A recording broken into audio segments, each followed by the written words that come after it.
You may need to unload a car that costs more to fix than you paid for it. Maybe you need a dependable car for your kids to go to college. Maybe it's just time. Freeway Auto Center on Waterman, north of the 10, has the selection you're looking for. Freeway Auto Center will get you there. Call 909-269-8731. That's 269-8731. That's your number for Freeway Auto Center. Like to spend a few days in another world? Then write this down. Golden Bear Cottages, Big Bear Lake. Now, listen, this is not some corporate-owned operation. It's family-owned and operated by some real nice people. Unique? Oh, you bet. Golden Bear Cottages features 28 one-of-a-kind cabins on a 5-acre historic site. Great for families, couples, and groups. And cabins are available with 1 to 7 bedrooms. Golden Bear Cottages is just a stone's throw from Big Bear Lake and super close to 3 great ski areas. Now, I could go on all day about Golden Bear Cottages in Big Bear, but to see everything, just go to goldenbear.net. Again, goldenbear.net. Golden Bear Cottages in Big Bear. Clean, comfortable, and affordable. Check them out. goldenbear.net. What have I learned so far? I've learned that dropping out of high school was my decision. But as a single mom, that decision affected more than just me. To set an example, I had to be the example. I found a free high school diploma program at Learn for Life that fits around my busy life. I have a team of teachers, tutors, and counselors that really care. I learn at my pace in an environment that is safe and comfortable. What have I learned so far? I've learned that I can change my life. Are you 14 to 19 years old and looking for a free high school diploma program with flexible meeting times? This program allows you to keep your job or important family responsibilities while earning your high school diploma. If you've fallen behind on credits or dropped out of school completely, get back on track with free tutoring, a caring faculty, and one-on-one attention. For more information on how to reach your graduation goal, visit learnforlife.org. That's LEARN, the number 4, LIFE.org. Or enroll today by calling 877-360-LEARN. That's 877-360-LEARN. For the record, hell, we are the record. KCAA, the Inland Talk Express. Welcome to Smart Health Talk with your host, Elaine McFadden.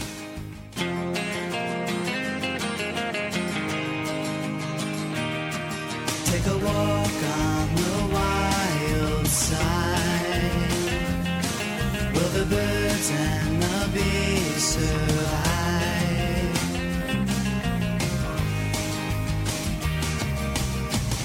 Right before me, my newfound hippie side. Once ignored these conspiracies online. Out the window, visions of the earth. Sign me up now, make sure you use your smart. Take a walk on the wild side. Will the birds and the bees survive? Would your children lie to see Mother Nature sigh?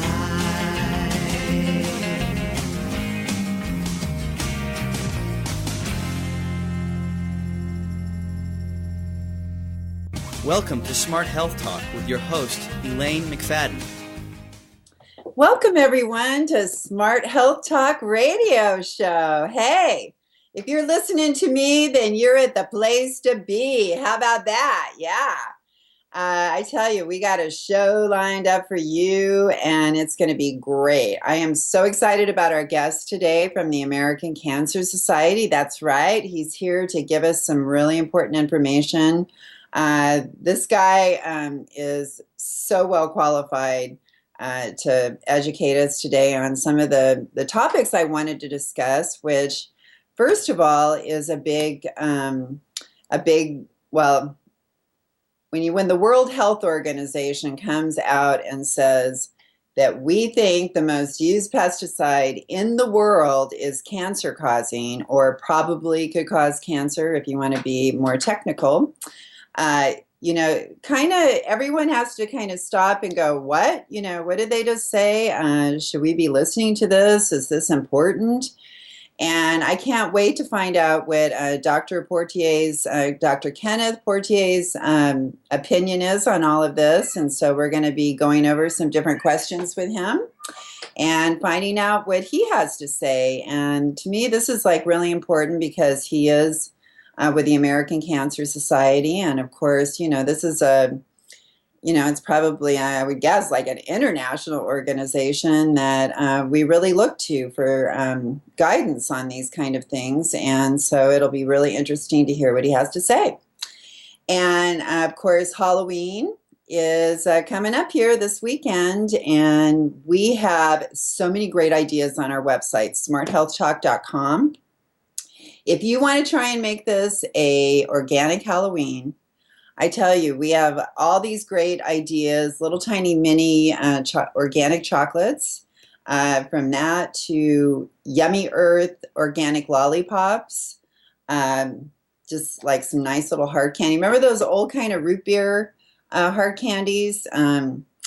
Well, Yummy Earth has some of those too, but some of the best chocolates and little candy bars like the Ocho brand that reminds you of like a Three Musketeers or a Snickers, but only organic. So we don't have to do without these things. And Surf Sweets, oh my gosh, they make some chews that are like Starburst or some cocoa chews that when I open that bag of the Starburst type candies, it took me like 15 minutes to get through that thing, and I didn't want to share with anybody. It was so good. So I really, I'd like you to go to our website, look under resources, and we have about 10 pages of different kinds of treat ideas. And I tell you, it feels really good. And think about, the kind of influence you can have by having those in a bag of a child and having a mom learn about these candies for the first time. So you can actually be a positive influence.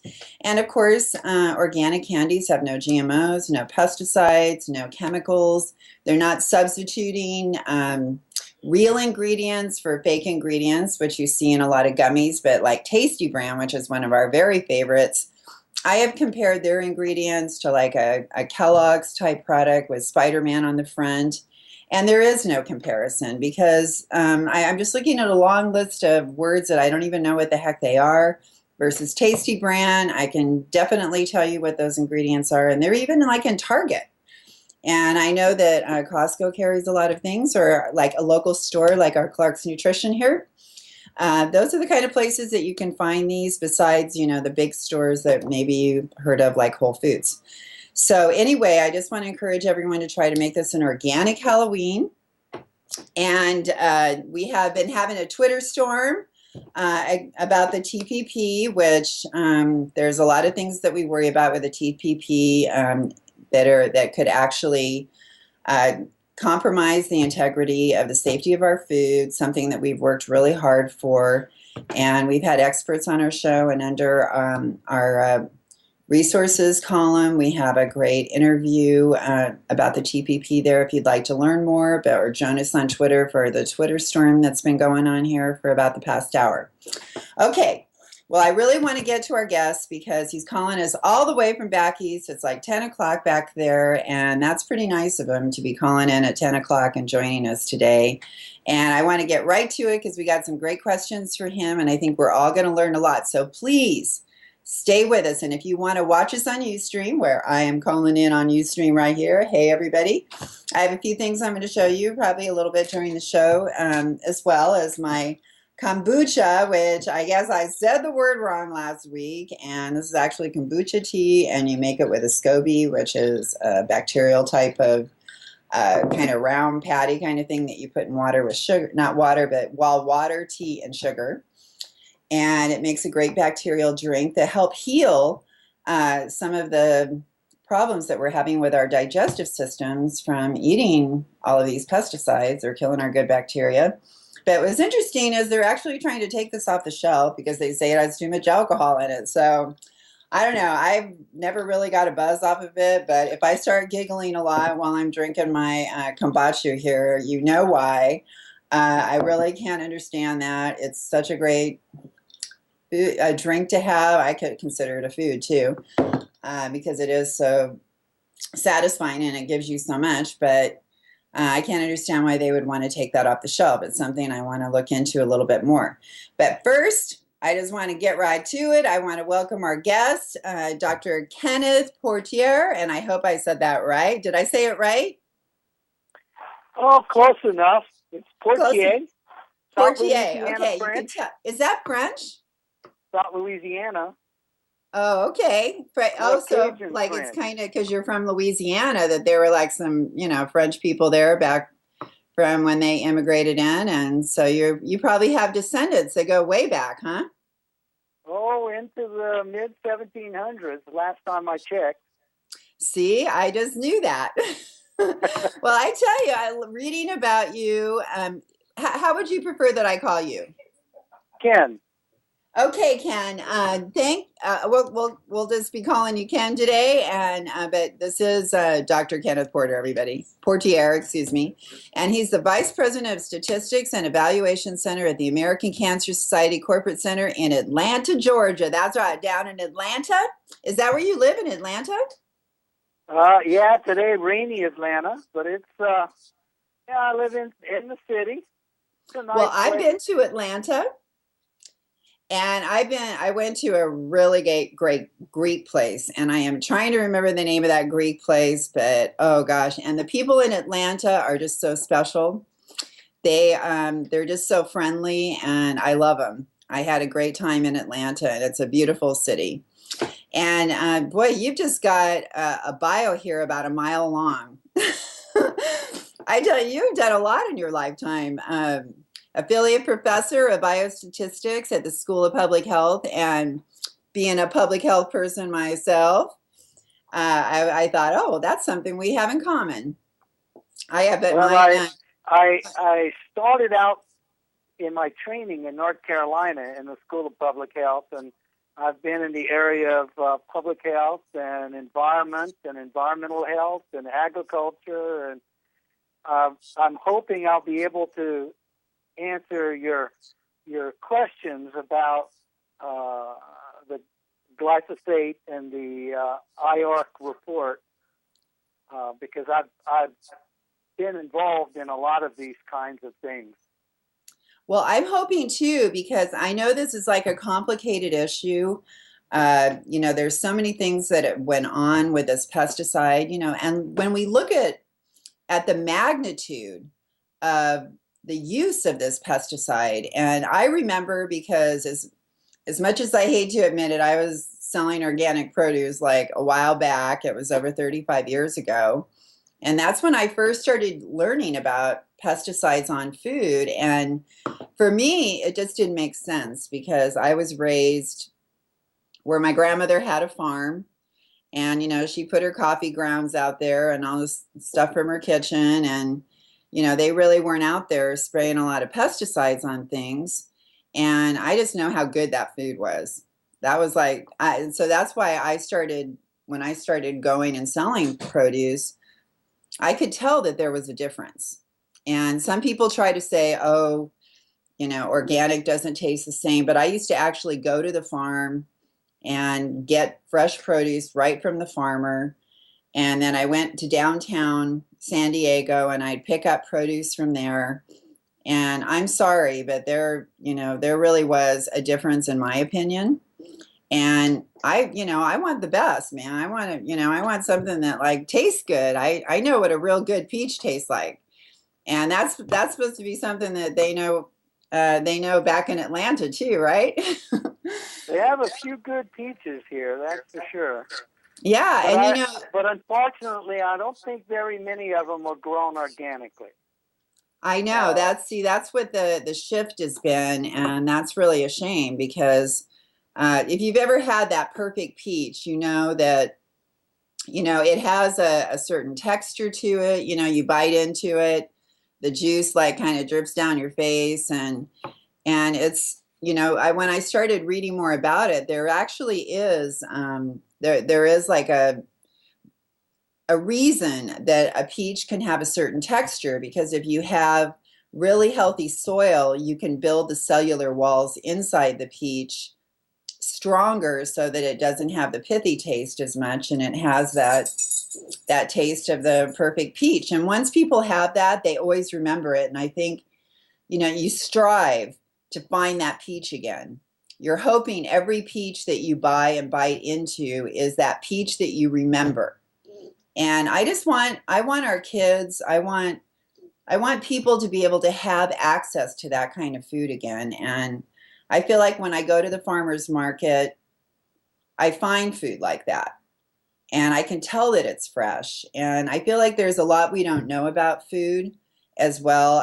We're just starting to learn. I had someone telling me not too long ago about how we're starting to learn about how long some of the nutrients in food last.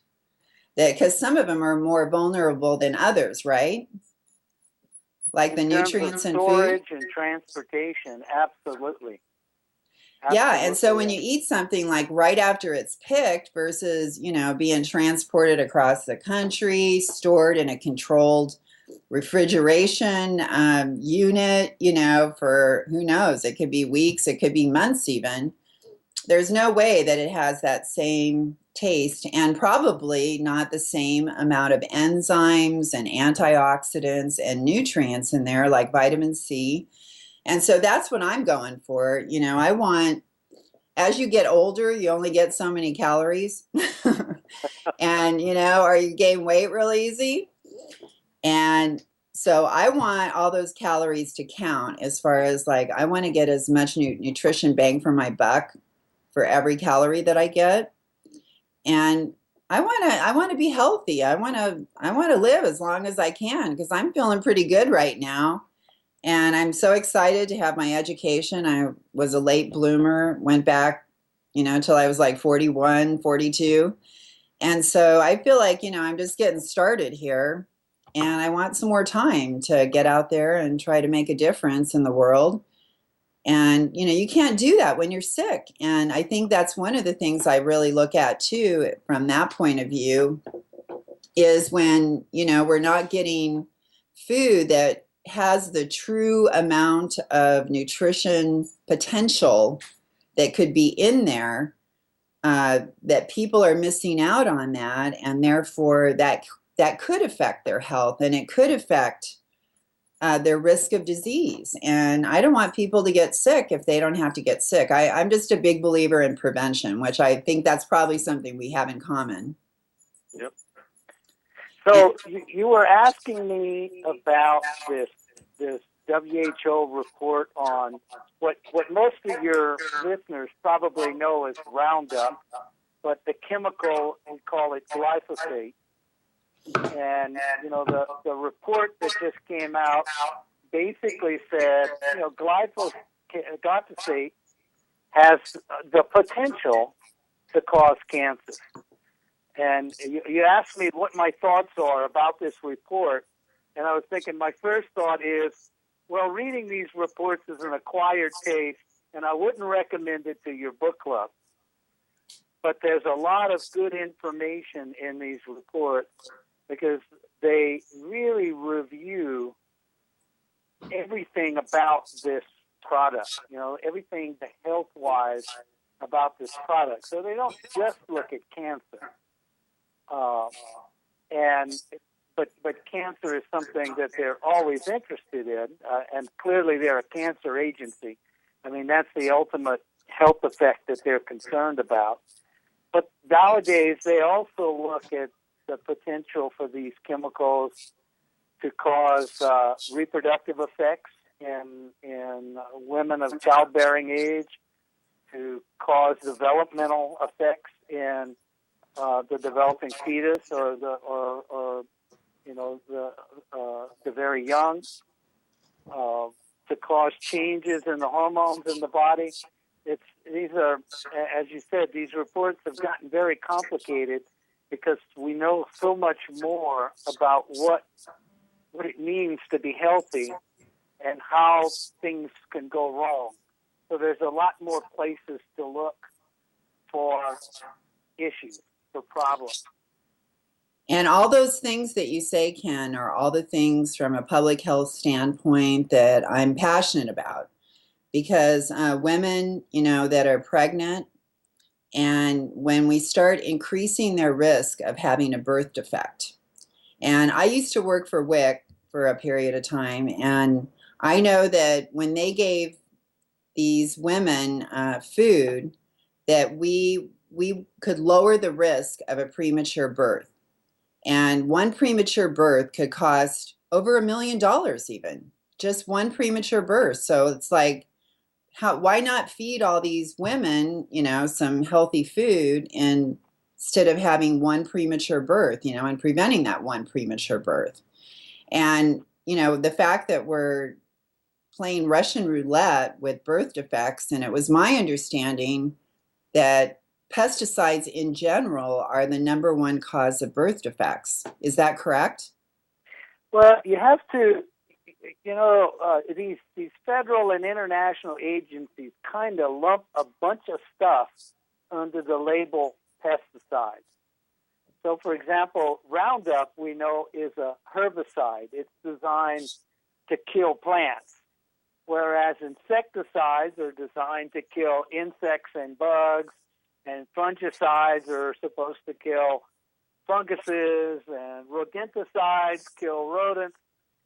I'm confused. I get so confused about that, Ken. Well, they're all sides, right? They're meant to kill. They're toxins. They're designed to kill something, right? That's so the they're first killers, thing right? They're needs killers. To realize all of these things were designed for a particular purpose, and that purpose is to eliminate something that we consider a pest, or someone considers a pest, right? But when you start talking about potential birth effects, developmental and reproductive effects, and hormonal disturbance, a lot of the issues are more with the insecticides and the fungicides than with the herbicides. Okay, so Roundup, that's less of an issue here than it would be if we were talking about,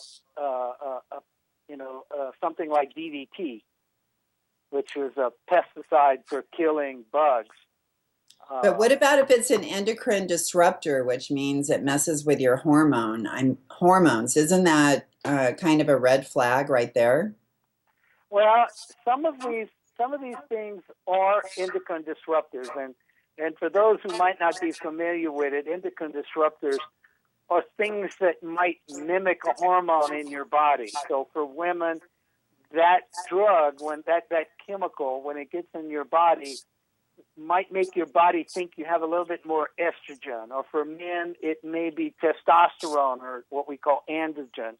Or it may affect your thyroid, right? The hormones that impact your thyroid. So a lot of these pesticides have some mild endocrine disrupting effect, very small. They kind of measure it against the chemical that's in birth control pills. Okay, which your the birth control pills that women take is estrogen, with a little bit of progesterone. That estrogen is a hormone for all of us. Actually, men even have a little bit of estrogen. Women have a lot more. So a lot of these pesticides, they'll compare it to this kind of pure estrogen, and they use numbers like 1/10,000th of the impact of the estradiol. Well, it was. I don't mean to interrupt you, but it was my understanding that small amounts, when you're talking about endocrine disruptors, can actually be more toxic than large amounts, because of actually that very thing that you were talking about, the fact that it is mimicking hormones. And so it's able to do that even more. And then also I was really concerned about things like how it chelates different minerals that are critical for all different kinds of things, and not just hormones, but like neurotransmitters and being able to make vitamin B12 and, interfere with, thing like if you're chelating iron, magnesium, cobalt, selenium, zinc, and sulfur. I mean, these things are related to serotonin, melatonin, dopamine, epinephrine, being able to, even, repair damage in cells. Like I know selenium is extremely important in DNA repair. And so if, these were like some of the other things that were really of a big concern to me related to this glyphosate and, interfering with the function of like the cytochrome, P450CYP enzymes, that break down toxins in our body. Yeah. So I just feel like it's, when we talk about, okay, well, it's an endocrine disruptor, but there's really, like you said, we're learning more and more about these, the mechanisms in our body on how these different pesticides work. And I think another really big thing that was important to me is the fact that when they test, and we're talking about glyphosate, but the pesticide isn't just glyphosate. It has like other, when they do their research, they're doing it on glyphosate, but actually the pesticide has a lot of other things in it that when you mix the glyphosate with all these other chemicals in there, that you create like a super pesticide. And so I just feel like, there's like all these different things going on. And then, the fact that glyphosate is also classified as an antibiotic, and the whole gut bacteria issue to me is huge. That was interesting. You asked me that question, and I thought, well, I read the whole report, the IARC report. There was no discussion about that. But then I looked at your link, and there's some research this year, and I thought it was very interesting, and it was a fairly good study where they exposed bacteria first to glyphosate, and then they exposed it to antibiotics, and they showed that the response to the antibiotic was less once it was exposed to glyphosate than if it had not been exposed to glyphosate. And I thought that was fascinating. I did a little bit more research, and it's interesting because it turns out that we talked about at the beginning that the pesticides are designed to do certain things. So glyphosate, which is the pure chemical, not Roundup, which is the mixture of the active ingredient, that's what I'm plus talking a bunch of other stuff to help it flow and spray and stick to the plants and do those other things. But the pure glyphosate has an interesting action because it's designed to shut down a very specific I'm trying to get the right name here. Well, I know that's how it kills like the weeds, and that is because it like chelates these minerals and it keeps the plant from getting different minerals. And we're finding that it's really doing that to us too. Actually, what it does is it shuts down the synthesis of what's called an aromatic amino acid. Amino acid, right? And so it's going into the cell and shutting down this process. Well, it turns out, and this is something that's primarily in plants. It's not something that we as humans and most mammals have. So there's not a similar amino acid pathway that we have that's in plant. That's why they thought it was so great to use glyphosate, because it was very targeted to a process that's unique to plants. But it turns out it's not unique to plants. There is some of that in some bacteria, not all bacteria, and some other microbes. And I found another study where they actually go in and talk about the mechanism, what glyphosate actually does, and why that antibiotic action would not be unexpected in bacteria, other microbes. But so what kind of quite a bit of glyphosate to actually initiate that kind of process in the bacteria and microbes. Well, I guess so. Your concern was whether that happened in our gut microbe, and that's an unanswered question. Well, I think, we look at people's bodies and, we see that they're having, like that one study that showed the direct relationship between the glyphosate and the GMO use and the amount of diseases that we're seeing, including different cancers and other things like autism and even like hypertension and renal failure, all these different things. And you see there's a direct correlation by the amount that we're using. And I know that Dr. Hansen from Consumer Reports, he said that what's happening too, and I know that they just gave him permission it was like a year or two ago, to increase the concentration of glyphosate in the product because it keeps becoming resistant. So they keep having to up the concentration. And plus they want to not be able to have to spray as much. So it's easier for the farmer.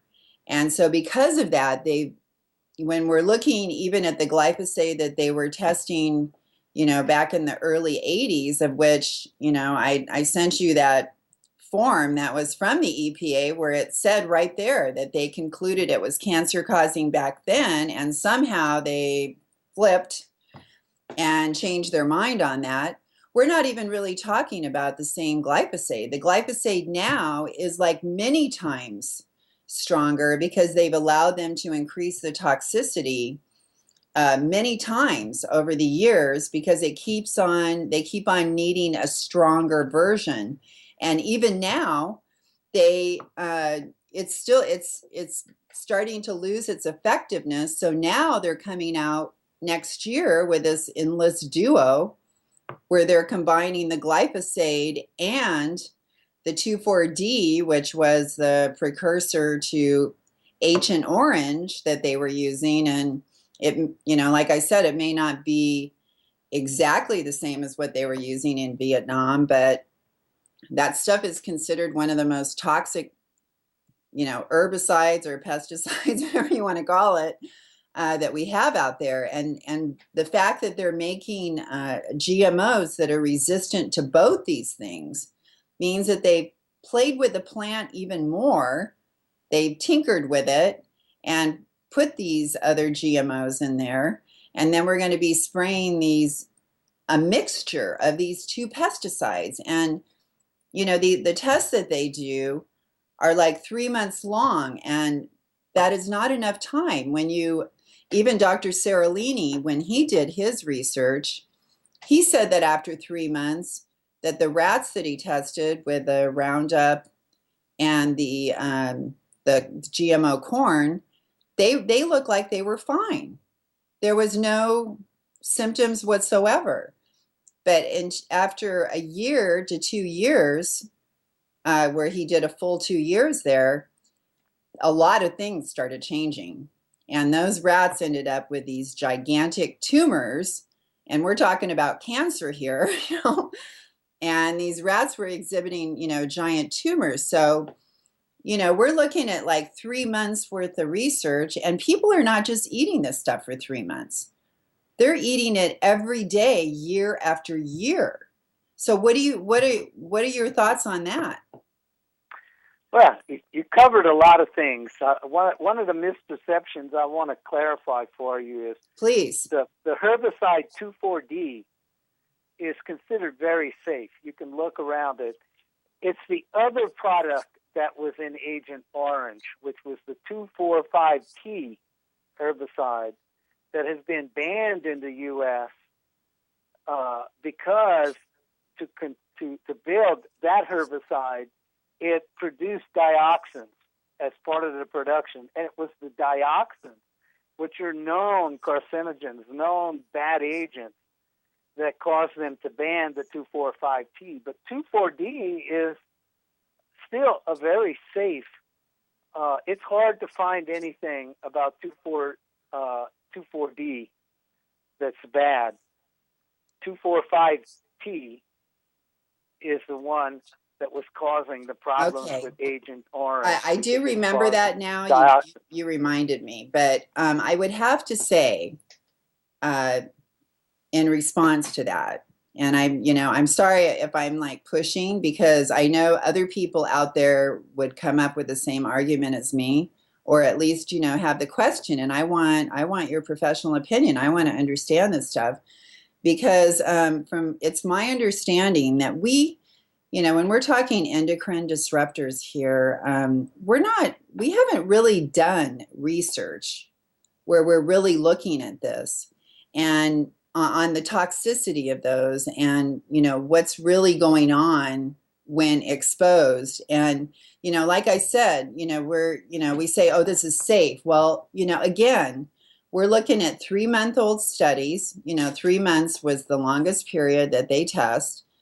And it was also my understanding that, Monsanto doesn't let people test their product. They don't want people to test their product because they don't want them finding stuff out about it that they are not in control over. So when we say that, these things are safe, again, we're kind of going back to what Monsanto's telling us. And we haven't really looked at endocrine disruptors per se as like what is actually happening in the body with an endocrine disruptor. And I just feel like when we're looking at children and pregnant women and babies who don't have the capacity to really break down these toxins in their body, and when we do safety tests, supposed safety tests in my book, these are for an adult male. We're not even looking at mixing different pesticides. We're not looking at small children and babies and pregnant women. We're not looking at the actual endocrine disrupting mechanism, because I read where there is none. There is no true measurement of an endocrine disruptor and the damage that it causes. So I guess it's part of that because if it's an endocrine disruptor, it's mimicking the hormone. So when it gets into your body says it's just like the natural hormones that it makes. Chemically, it's identical. It can't tell that endocrine disruptor, at least the piece that's mimicking a hormone, is no different than the natural hormone. That's why it's able to do the process. But we know an awful lot about the mechanisms of endocrine disruption. And in fact, the U.S. EPA, in a lot of its most recent, and I mean within the last 10 or 15 year risk assessments, they're talking about, knowing the mechanism of action, really understanding exactly which signaling pathways are impacted by this chemical, and how that impact of that chemical, how that affecting those pathways transmits through something, from a cell signaling to the cell process to the tissue that makes up those cells to the whole organ to the body. I mean, they're actually being able to build models that transmit and look at that risk effect all the way through. So there's a lot of science in the background that looks at it. And the second thing, you were talking about the 90-day or 3-month studies. Everybody agrees that that's inadequate, especially if we're going to talk about cancer, because cancer is the result of typically low-dose, long-term exposures. So when we look at data, really good evidence for cancer, we're typically talking 2-year studies in rats, or mice. those are lifetime studies. We're talking about human epidemiology studies that look at some measure of lifetime exposure, not this short acute exposure that a 3-month study provides us with. And if you look at the IARC report, they talk about 5 really good long-term studies that provide the suggestion that there's a cancer effect. And those are studies for which the biological understanding of what's going on here kind of links. It makes sense why non-Hodgkin's lymphoma might be the end result of a high-level exposure to glyphosate. They can kind of begin to tell you all the biological steps that lead to the development of that cancer. And that's the kind of thing they look at in these scientific reviews. They sit down at the table with, these animal biologists and physiologists who know how animals operate to an incredible level of detail. And they integrate what the toxicologist is telling them and what the experimental scientist has found in their experiment. And they integrate what they know about the test animal. So, for example, you talked about the study in France by, Dr. Seralini. Seralini? Yeah, that's correct. I looked up that study, and it's very controversial, not because he did a lifetime study, but because he did it in such a way that the end results were uncertain. He did it in a rat, a species of rat that produces a lot of cancers as it ages naturally. So if you don't do anything but feed the rat a nice, clean diet, at the end of 2 years, a lot of them are going to have evidence of cancer. So it doesn't make it the best study animal for doing cancer studies. And then the other thing his study did is he used a lot of doses but few animals per dose. And the combination of that experimental design and the animal that he experimented on meant that at the end we couldn't be sure of exactly what he'd found. His findings by most modern statistical analysis would be deemed inconclusive. And he's arguing, no, it's much more conclusive than that. But most of the scientific reviews, including this IARC review, basically said we can't draw much conclusion from this study because of the way it was run and the animal in which it was done in. But there's other studies that have been done in good animals that don't typically, for example, produce lymphoma late in life. So that if we see lymphoma or we see some other kinds of rare cancers begin to occur more often, we have a signal that says, dosing this animal with this chemical through its life will produce more cancers later on. Well, I also heard that that some of the animals that were being used, even in the control group, were actually being fed food that had GMOs and glyphosate in it, because there's so many things out there now that, it's practically all GMO. So that's an interesting question too, because I sit on science panels for the National Toxicology Program, and it's very interesting because there they have very standard protocols for doing 90-day and 2-year studies. They typically do a 90-day study to understand what doses are toxic, and then they'll do a 2-year study to understand the dose effect and the cancer impact. And one of the things we're constantly looking at very carefully is the food, because you're absolutely right. Some of these commercial feeds, they'll put in soy, which is a natural hormone. It's got phytoestrogens in it. So you have to be very careful if you're doing an endocrine disruptor study that you're not feeding them a diet that has soy in it, because then you're feeding them extra hormones and it's going to mess up your study.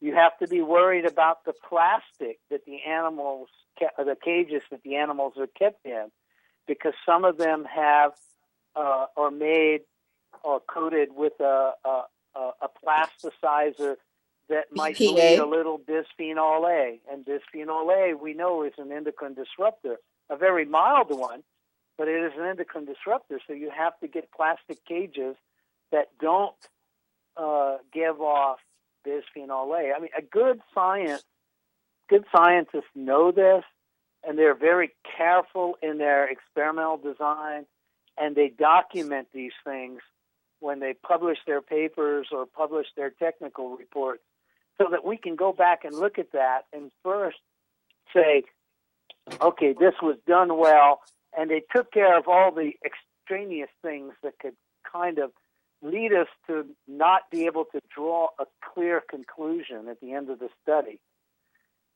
Unfortunately, the Seralini study missed a number of those steps, and it caused a lot of scientists and a lot of science panels that has looked at that study to say, well, it's interesting, but it doesn't really add.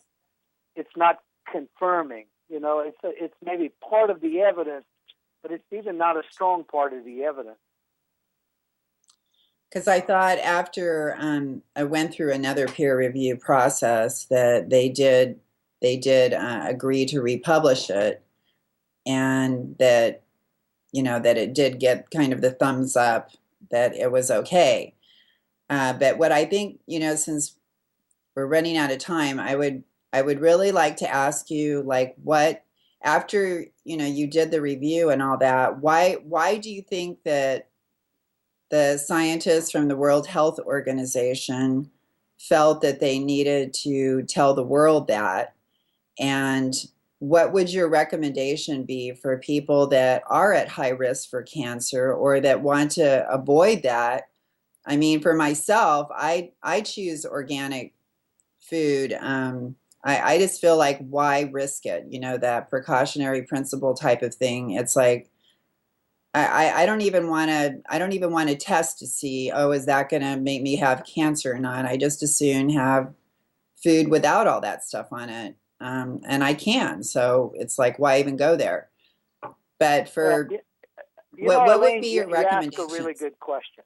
And here's where I'll speak for the American Cancer Society. As we look at these things, and especially as we think about cancer prevention, we kind of try to put it in priority order. And, the first thing we want to make sure you do is avoid known carcinogens, right?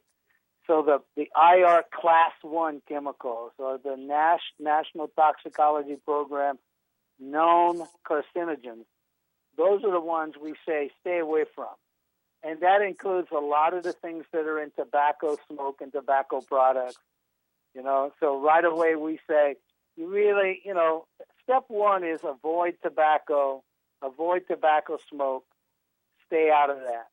And what about those other, like those flavored, those flavors and those other, kind of cigarettes that people are smoking that have like the liquid nicotine and that kind of stuff? And the vapor stuff, I think the safety question on that is still out. A lot of people don't really know.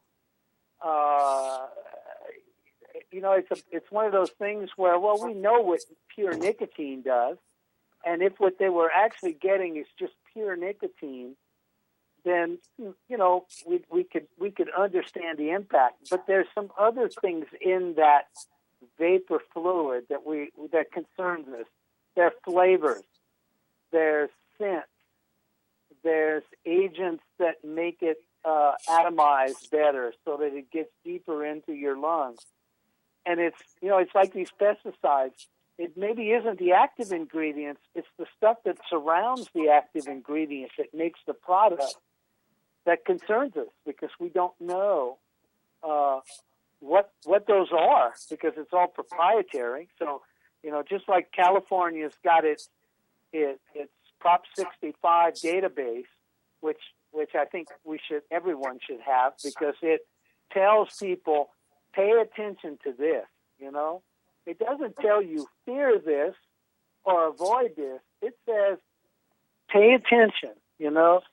Take care when you come across this ingredient, and I think glyphosate needs to go on the California Prop 65 database, because it has now moved over into that take care category. Be aware, Okay. and that's the role of that Prop 65 database. But to get back to the ACS way of looking at this, things like solar radiation, we know that causes skin cancer, so you need to kind of avoid it. Too much medical radiation, and you have to talk to your doctor about what's too much. But X-rays, we know, cause cancer. They also help us cure cancer, so we got a double-edged sword there. But these are the kind of things we say, think about very carefully. And now, at the next level, we're starting to look at things like lifestyle. Like too many of us are overweight, and we know that we're starting to see the mechanisms of action of being overweight on our health. It puts stress on our kidneys and our liver and all of our internal organs, and it potentially leads to diabetes, which nobody wants, and has, diabetes is just another thing along a bigger way of ill health. So we start telling people, pay attention to your diet, and keep yourself as lean as you can be. And I wish I could do it, but I'm like the rest of us, a little overweight, and trying to watch my diet and eat well. And then the thing after that is exercise. And if you've got all of those things going for you, you've never smoked, you've got lean body mass, you exercise on a regular basis, I think at that point you need to start thinking about these other environmental and genetic relationships to cancer. That's where we tell people, now you need to be looking at your genealogy and saying, is there cancer in my family? What kind of cancers are in my family? What might be causing those cancers in my family? Maybe I want to avoid those particular environmental exposures, because I may be predisposed. If I'm exposed to these things, I may have a slightly higher likelihood of coming with cancer. And it's that genetic and environmental interaction that's very hard for scientists to quantify, and it's very hard to come down with good preventative prescriptions for. But which common sense would tell us, at that point we need to pay attention.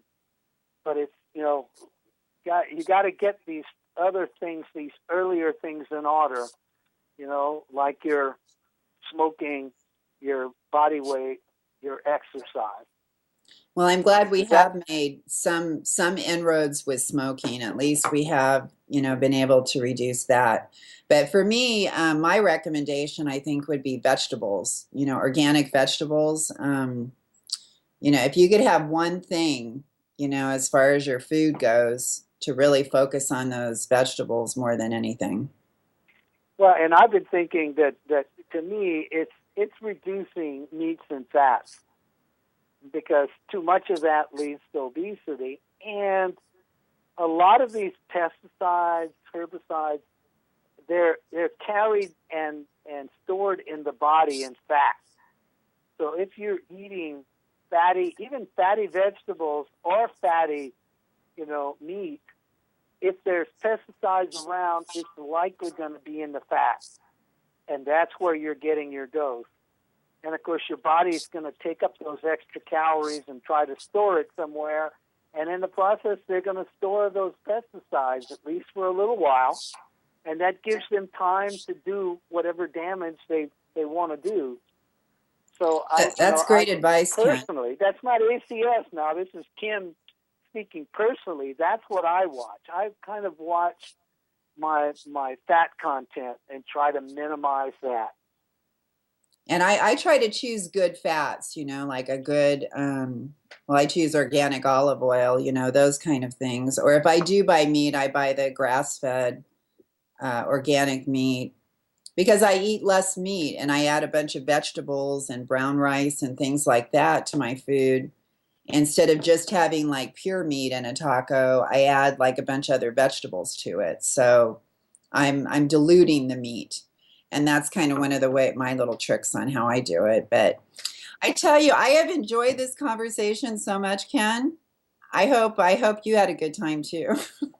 No, it was good. I really did. I mean, getting to talk to people like you, it's a thrill for me because I get to learn and I get to ask questions. I have all these questions, and I love having someone that I can talk to that really knows what they're talking about.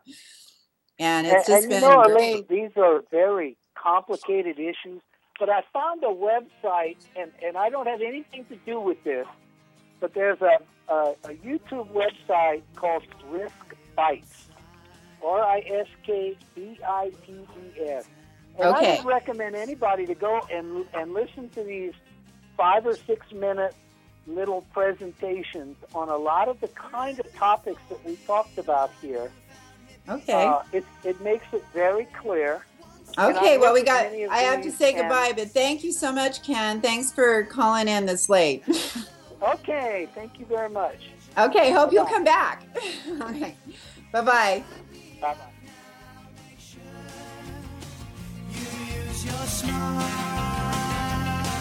Take a walk on the wild side. Will the birds and the bees survive? This is 1050 AM KCAA Loma Linda and 106.5 FM Yucaipa.